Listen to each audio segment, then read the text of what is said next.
നമുക്കറിയാം കഴിഞ്ഞ ദിവസം പാറക്കെട്ടിൽ വീണ് മരിക്കുമായിരുന്ന ഒരു ചെറുപ്പക്കാരനെ രക്ഷപ്പെടുത്തുന്നൊരു കഥ, അത് മഞ്ഞുമൽ ബോയ്സുമായി താരതമ്യപ്പെടുത്തിക്കൊണ്ട്. മഞ്ഞുമൽ ബോയ്സിൻ്റെ കഥ നമുക്കറിയാം.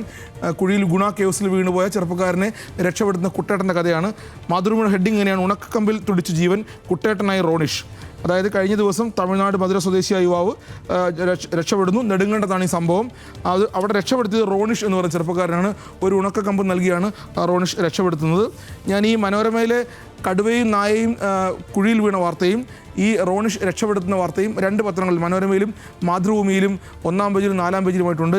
ഈ രണ്ട് വാർത്തയും പിന്നെ ഒരു അധിക വാർത്തയും കൂടി, 3 വാർത്തകൾ ചേർത്തുകൊണ്ട് കേരള കൗമുദി 1-ാം പേജിൽ ഈ വാർത്തകൾ വിശദമായി നൽകിയിട്ടുണ്ട്. അതായത് കടുവയും നായയും വീണ് കിടക്കുന്ന മനോരമയുടെ ചിത്രം 1-ാം പേജിൽ മനോരമ നൽകിയതുപോലെ തന്നെ അതേ സ്ഥലത്ത് 1, 2, 3 കോളങ്ങളായി നൽകുന്നു. ഒപ്പം താഴെ വെള്ളച്ചാട്ടത്തിൽ കുടുങ്ങി അരമണിക്കൂർ രക്ഷപ്പെടുത്തിയതിന് ഒരു ഗ്രാഫിക്കൽ ചിത്രം കൂടി. നമുക്കറിയാം, മഞ്ഞുമൽ ബോയ്സ് കണ്ട ആളുകൾക്കെല്ലാം ആ ചിത്രം കണ്ടാൽ വേഗം കാര്യം മനസ്സിലാവും. ഒരു കൂട്ടം ചെറുപ്പക്കാർ മറ്റൊരു യുവാവിനെ കുഴിയിൽ നിന്ന് വലിച്ചു കയറ്റുന്ന ചിത്രം അതുകൂടി നൽകുന്നുണ്ട്. അതോടൊപ്പം തന്നെ തെങ്ങിൽ 1 മണിക്കൂർ, ഇന്നലെ കോഴിക്കോട് മുക്കത്ത് 1 മണിക്കൂറാണ് 65 വയസ്സ് ഉള്ള ആൾ തെങ്ങിൽ കുടുങ്ങിയത്. അദ്ദേഹത്തെയും രക്ഷപ്പെടുത്തുന്നു അഗ്നിശമന സേന. അങ്ങനെ 3 അപകടങ്ങൾ, ആ 3 അപകടങ്ങളും വലിയ ദുരന്തമില്ലാതെ, ദുരന്ത പര്യവസായിയാകാതെ ഒരുപക്ഷെ നല്ല രീതിയിൽ അവസാനിക്കുന്നു.